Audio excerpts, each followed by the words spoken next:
یہ ہمارے جو باہمت جوان ہیں اس طریقے سے ان کے پوسٹ پر ریڈ ہونا اور اس طرح جانوں کا چلے جانا، ساتھ کا جام شہادت نوش کر لینا، یہ انتہائی افسوسناک بات ہے اور مجھے اس کا بہت دکھ ہے۔ یہ کہہ دینا کہ ہم اس کی اجازت نہیں دیں گے یا منسٹر کا یہ کہنا کہ اس کا ذمہ داری ہندوستان پر ہے، یہ کافی نہیں ہے۔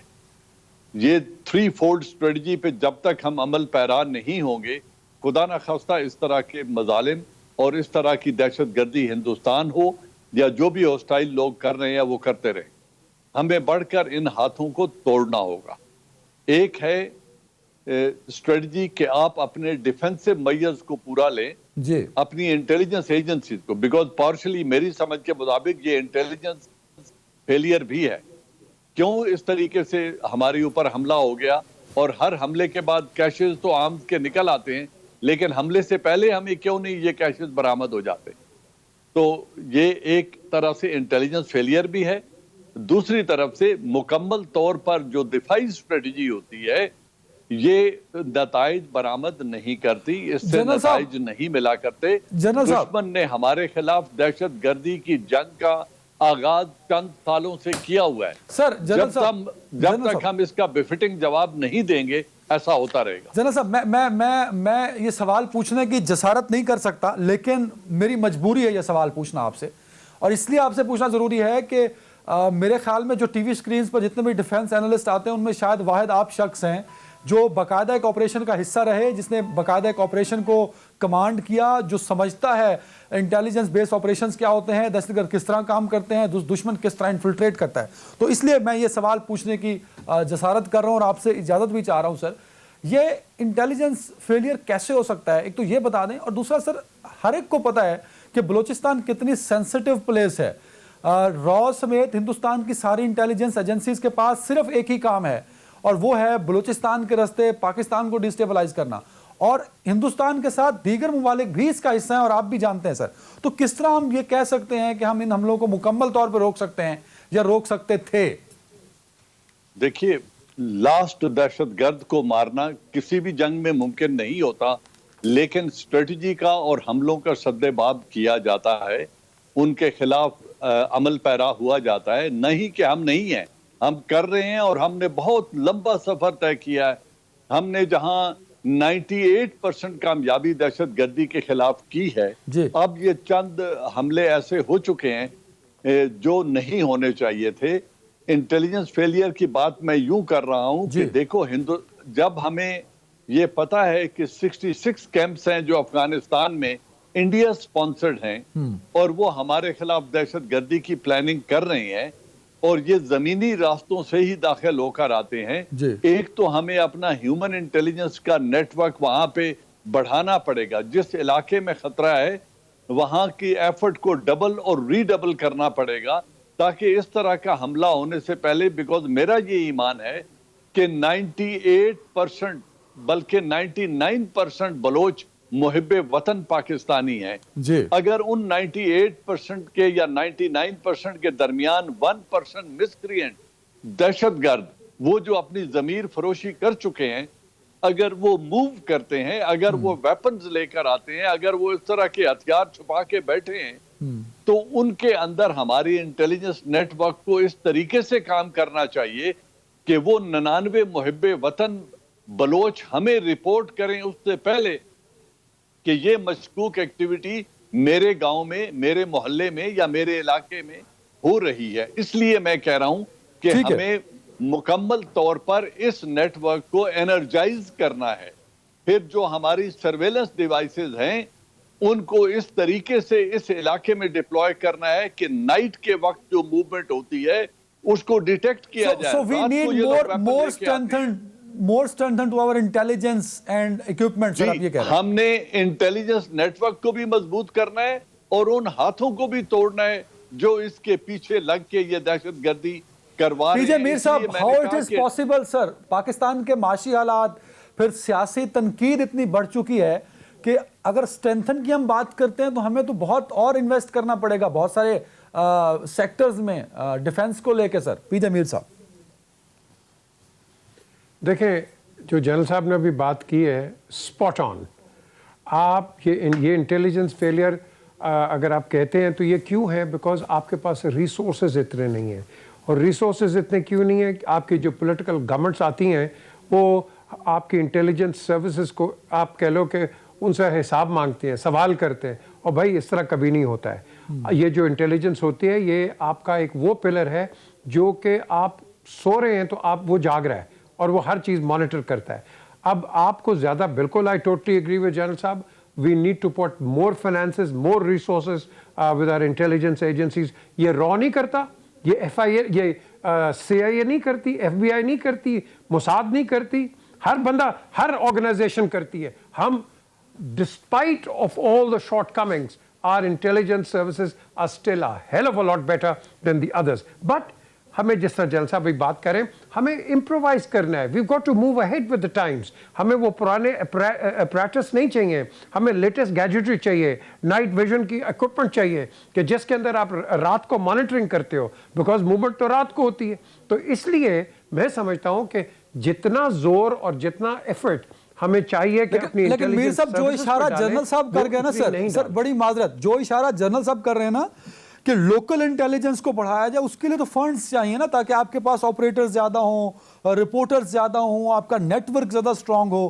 اس کے لیے تو انویسٹمنٹ چاہیے جو کہ شاید ہم نہیں کر پا رہے. عدنان, جی سر. عدنان, جب انگریز پاکستان چھوڑ کے گیا تھا تو کیا ہوا تھا کہ آپ کی ایک سی آئی اے ہوتی تھی جو کہ پولیس کا ایک فیکشن ہوتا تھا. وہ سی آئی اے کو ایک ایک چیز پتا ہوتی تھی. میں تو پنڈی میں رہتا تھا, رال پنڈی میں بڑا وہی بھی ہوں. وہ ایک ایک چیز سپاہی کو اور آپ کا جو سارجنٹ ہوتا تھا ہر چیز پتا ہوتی تھی کہ کون کس محلے میں کیا کر رہا ہے. آپ نے اس کو ڈسبینڈ کر دیا یا انفیکٹو بنا دیا. ہمیں چاہیے کہ آپ کے پاس جو ایک انفراسٹرکچر تھا اس کو تکڑا کرو اور آگے لے کے جاؤ. سول ڈیفنس کو آپ نے نہیں آگے بڑھنے دیا. آپ اس طرح کے جو ادارے ہیں, فائر بریگیڈ کو آپ نے اتنی ترجیح نہیں دی. ہمارے جو ڈیزاسٹر کے ایریاز ہیں انفارچونیٹلی ہم اس پہ کام نہیں کرتے تھے. ایک زمانے میں فائر ہائیڈرنٹس لگے ہوتے تھے ہر جگہ کے اوپر. اب پانی کی قلت ہے, وہ فائر ہائیڈرنٹس ہی نہیں ہے یہاں. تو میں سمجھتا ہوں کہ we've got to rethink and revise our policies, جس کے اندر ایک آپ کی ڈومیسٹک سیکیورٹی ہو اور آف کورس آپ کی نیشنل سیکیورٹی بھی ہو.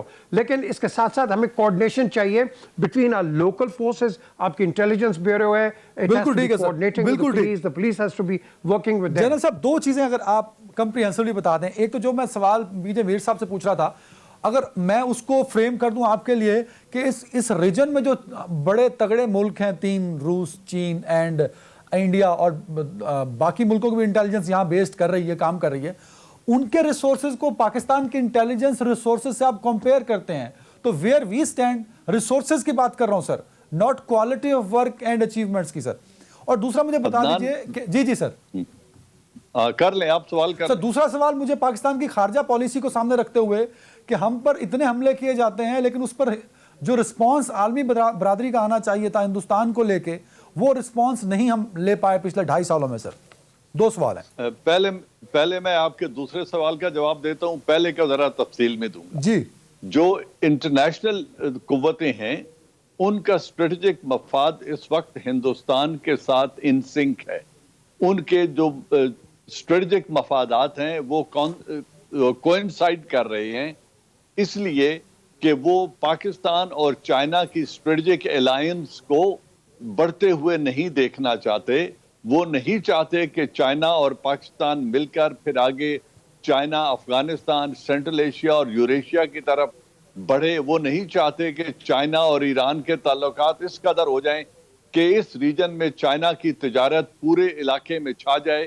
ان کا تو یہ مقصد ہے اس چیز کو سیبوٹاج کرنا.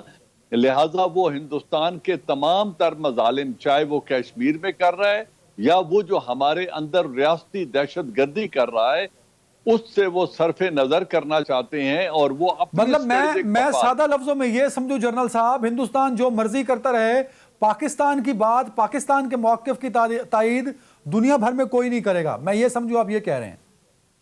اگر کرنا ہوا تو لپ سروس سے آگے بڑھ کے نہیں ہوگا. میری سمجھ کے مطابق نہ ان پر ملٹری کی پابندیاں لگیں گی, نہ معاشی پابندیاں لگیں گی, نہ ان کو یونائٹڈ نیشن میں کنڈیم کیا جائے گا، نہ اس ظلم کے خلاف یا اس بالکل صحیح سر، گاٹ دا دہشت گردی کے خلاف پوائنٹ. ان پر میرا کوئی سوال اور کا دوسرا حصہ سر، گاٹ دا پوائنٹ سر. دوسرا ایسا جس کی آپ انٹیلیجنس کی بات کر رہے ہیں، دیکھیں علاقے میں ایجنسیز بہت ہیں، لیکن ایران کی ایجنسی ہمارے خلاف کام نہیں کر رہی، KGB ہمارے خلاف کام نہیں کر رہی، چائنا کی ایجنسی ہمارے خلاف کام نہیں کر رہی، بلکہ وہ ری انفورسنگ رول میں ہے.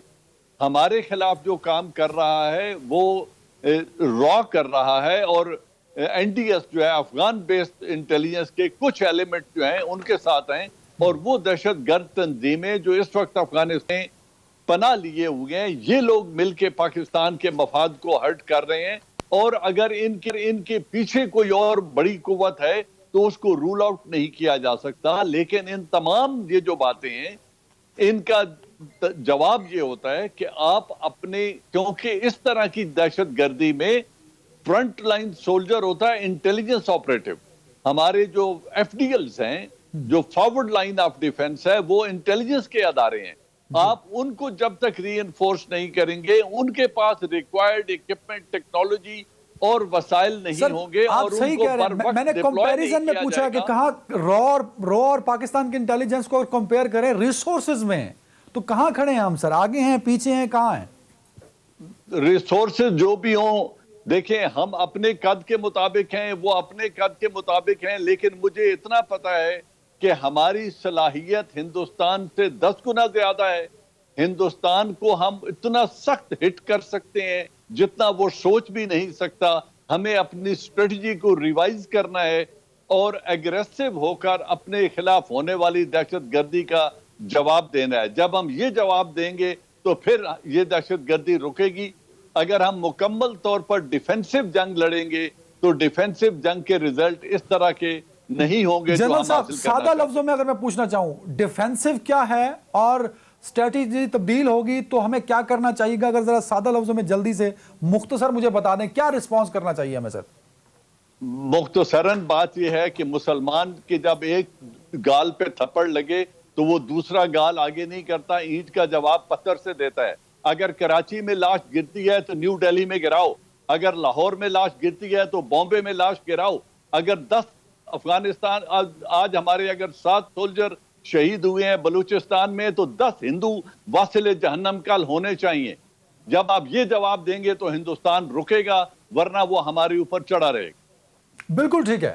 ایک بریک پہ جا رہا ہوں ناظرین، اور یہ جنرل صاحب کا جواب ہم نے، اس کے بعد ہم بات کریں گے گڑھی خدا بخش میں ہونے والا PDM کا جلسہ. برسی محترمہ شہید بے نظیر بھٹو کی تھی، لیکن PDM کا جلسہ پرومیننٹ رہا آج کے ایونٹ میں. کیا کہا PDM کی لیڈرشپ نے اور اس کا امپیکٹ کیا ہوگا ایک بریک کے بعد.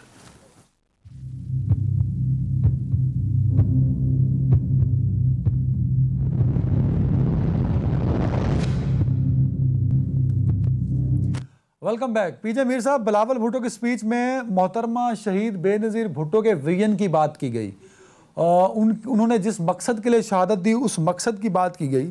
کیا آپ کو لگتا ہے کہ محترمہ کا ویژن، محترمہ کا مقصد اور محترمہ کی سیاست میں یہ عکس تھا جو آپ کو PDM میں کے کنٹینر پہ نظر آتا ہے بلاول کے ساتھ جو لیفٹ اور رائٹ پولیٹیکل لیڈرشپ ہے؟ کیا محترمہ اگر آج ہوتی تو وہ بھی اسی طرح کی سیاست کرتی جس طرح کی زرداری صاحب اور بلاول کر رہے ہیں سر؟ نہیں، بے نظیر جب لنڈن میں تھیں اور باہر ایگزائل میں تھیں، شی چینجڈ اے لاٹ، اور ان میں ایک پولیٹیکل ٹرانسفارمیشن آئی جو کہ میں بڑا I used to be very close to her. London کے اندر ملاقاتیں ہوتی تھیں، اینڈ ان کا جو ویژن تھا that was changing. She change with the Times. تو یہ جو کنفرنٹیشنسٹ ان کا جو ایک ایٹیچیوڈ تھا پہلے، obviously because of fathers death اور ان کی وجہ سے ان کا ایک بڑا کنفرنٹیشنسٹ، لیکن دین شی ڈیولپڈ. انہوں نے ڈیولپمنٹ اپنی کی ہے پرسنلی، جو کہ میں سمجھتا ہوں کہ آج PDM میں نہیں ہونی چاہیے تھی. یہ نہیں ہوتی، کبھی بھی نہیں ہوتی. وہ جذباتی تھیں لیکن اتنی جذباتی نہیں تھیں کہ آپ کہہ لو کہ she would go over the top. After all انہوں نے بات چیت بھی تو شروع کی تھی نا جنرل مشرف کے ساتھ. اگر اتنا ایک ایٹیچیوڈ ہوتا تو شی وڈنٹ ہیو ٹاک ٹو ہم. سو شی ٹاک ٹو ہم and then she wanted to go forward. اور ساتھ ہی جنرل مشرف کا بھی یہی ایک ایم تھا کہ ڈیموکریسی آپ لے کے آئیں، بھائی آپ چلاؤ اس کو. لیکن آج جو ہم کر رہے ہیں، we are trying to encash Benazir صاحبہ کا ایک نام، اس سے پہلے ہم محمد علی جناح قائد اعظم ان کا نام کرتے ہیں. ہر سال جس طرح ہم تقریبیں مناتے ہیں اور بڑے بڑے خراج تحسین پیش کرتے ہیں, جی. اور بھائی ان کے کام کو بھی تو سراہو, ان کے کاموں کو بھی تو لے کے چلو. یہ برتھ ڈے منانی یا ڈیتھ اینیورسری بنانی is not enough. You've got to be doing what the man gave us. آپ اس کا کیا کر رہے ہو؟ ادھیڑ رہے ہو, آپ ہر چیز کو ادھیڑ رہے ہو. اگر بے نظیر کے اچھے پوائنٹس ہیں, آج میں سمجھتا ہوں کہ آپ ان کو رسپیکٹ دیتے اور ان کے اچھے کاموں کی آپ بات کر رہے ہو اس چیز کی which has no significant value for the common man. اب ایک دوسرے کے یہاں ایک in between confrontationist ایک میں سمجھتا ہوں ایک ویو آ رہا ہے جو کہ نہیں آنا چاہیے. and it is a sad thing for the democracy in our country. ہم بات کرتے ہیں میں جس کانٹیکسٹ میں پوچھ رہا تھا سر, میں جس کانٹیکسٹ میں پوچھا تھا, جب بے نظیر صاحبہ اور نواز شریف صاحب نے ایک کانٹریکٹ سائن کیا تب بھی حالات اسی طرح کے تھے. تب آبریت تھی, اب جمہوریت ہے, سچویشن تو ملتی جلتی ہے نا سر. تو اگر بلاول سب کے ساتھ مل گئے تو دیکھیں نہیں جی Adnan with due apologies let me tell you G I'm not a fan of anybody but let me tell you کہ جب بھی آپ کی انٹرونشن ہوتی ہے جو کہ شاید نہیں ہونی چاہیے لیکن جب بھی ہوئی ہے او یار یہ لوگ تو آ کے آپ کو ڈیلیور کر گئے. آپ یہاں پلان بنا رہے ہو, تھنک کر رہے ہو, یہ کر رہے ہو, ٹینکس بنا رہے ہو, تھنک ٹینکس اینڈ آل. او جنرل ایوب نے آپ کو وارسک کے علاوہ منگلا ڈیم دے دیا, تربیلا ڈیم دے دیا, آپ کو ایک نئی سٹی دے دی. سیاستدانوں نے کیا کیا ہے؟ Please tell me. نہیں تو کیا آپ کیا کہہ رہے ہیں کہ جمہوریت نہیں ہونی چاہیے؟ آپ کیا کہہ رہے ہیں کہ ہر چیف آف آرمی سٹاف کو پریزیڈنٹ آف پاکستان ہونا چاہیے کیونکہ ڈیم بنا گئے ہیں؟ اور سر انہوں نے نہیں بنایا, وہ تو ورلڈ بینک کا پروجیکٹ تھا. اگر ایوب خان کی جگہ عدنان حیدر بھی ہوتا نا تو سر تربیلا ڈیم بن جانا تھا. میر صاحب کم از کم آپ کو تو فیکٹس پتہ ہیں سر. نو دیکھیں بات سنیں, آپ کے سامنے ایک سکسیس سٹوری ہے اسپین کی. نہیں success story 30 years sir, don't give the credit to anyone sir. اگر ایوب خان کی جگہ عدنان انصر پریزیڈنٹ ہوتا, Adnan Haider. You are wrong. Adnan, you are wrong. No. Adnan hold on a second. جس نے کیا ہے جس نے کیا ہے اس کا یہ مطلب تو نہیں ہے نا کہ ہم سیاستدانوں کو بالکل جس نے نہیں کیا you can't do it. Kick out نہیں کیا جا سکتا. نو جس سیاستدان نے کیا ہے آپ نواز شریف کو کریڈٹ دو, موٹر وے بنا کے گیا, آپ کریڈٹ دو جس نے کیا ہے. بٹ ڈونٹ ہائپوتھیٹکلی سے اگر میں ہوتا یا کوئی اور ہوتا. نو, جس نے کیا ہے we've got to think about that, not hypothetically. That is the way forward. اگر اب بات ہوتی ہے ہم یہاں ایموشن سے بات کرتے ہیں لیکن پریکٹیکلٹی پہ نہیں ہے. آپ نے پریکٹیکلٹی پہ اس ملک کو آگے لے کے چلنا ہے, not on emotions. That time is over. The question is ہم بات کرتے ہیں کنفرنٹیشن کی, کتنا کا ہم کنفرنٹیشن کر لیں گے, ہم ان کو مار بھی دیں گے, وہ بھی ہمیں ماریں گے. So what will we gain out of it? General صاحب Please got tell the point, me. sir. Will we gain anything? No. بالکل ٹھیک ہے جنرل صاحب. پی ڈی ایم اپنے مقصد میں کامیاب ہو پائے گی سر. آج کا جلسے کو بھی پی ڈی ایم کا رنگ دے دیا گیا اور پھر وہی نعرہ ہے جو پہلے جلسے پہ تھا, against Imran Khan, against this government. Sir Adnan, پہلی بات تو یہ ہے کہ مجھے بہت افسوس ہوا ہے آپ کا آرگیومنٹ سن کے. شکر ہے آپ نے یہ نہیں کی دی ہے کہ 1947 میں انگریز نے تو ہندوستان سے نکلنے کا فیصلہ کر لیا تھا, اس دن نواز شریف بھی ہوتا تو پاکستان بن جاتا. نہیں سر, مطلب وہ کانٹیکسٹ ڈیفرنٹ ہے سر. سر کانٹیکسٹ بات یہ ہے, کانٹیکسٹ یہی ہے. نہیں سر کانٹیکسٹ نہیں سر, پتہ ہے اب یہ آن ریکارڈ آ گیا تو مجھے کلیئر کرنے دینا, کل کو تو میرے پیچھے سارے پڑ جائیں گے. سر کانٹیکسٹ ڈیفرنٹ تھا جنرل صاحب, مجھے مت گھسیٹے ان سب میں سر. کانٹیکسٹ ڈیفرنٹ تھا. تربیلا ڈیم اگر جنرل اعجاز امان بھی پریزیڈنٹ آف پاکستان ہوتا جنرل ایوب کی جگہ تو تربیلا ڈیم بن جانا تھا. میں یہ کہہ رہا ہوں نہیں بننا تھا. دیکھو بات ہے ویژن کی, بات ہے اگر اس کے ایون فیلڈ باہر نہیں نکلے ایوب خان کے, اگر اس کے ایسٹس ابراڈ نہیں نکلے, اگر اس کے وقت ملک سے جائیداد باہر بنانا قانونی طور پر پابندی تھی, give that credit to him. اگر لارجسٹ اریگیشن کینال سسٹم اس نے ملک کو دیا ہے. دیکھو کام تو دنیا, ابھی ذوالفقار علی بھٹو سے نیوکلیئر ویپن کی بنیاد رکھنا اور نیوکلیئر ٹیکنالوجی کو حصول کے لیے ابتدا کرنا, nobody can take it away from Zulfikar Ali Bhutto and nobody can take it away from general Zia ul Haq and Ishaq Khan کے. انہوں نے اس کی فنڈنگ جاری رکھی اور 10 سالوں میں پاکستان کو نیوکلیئر ویپن حاصل کرنے دیے. اس کے باوجود کہ دنیا کا بہت زیادہ پریشر تھا, جس کی جو اچیومنٹ ہے, let's give that credit to ہم.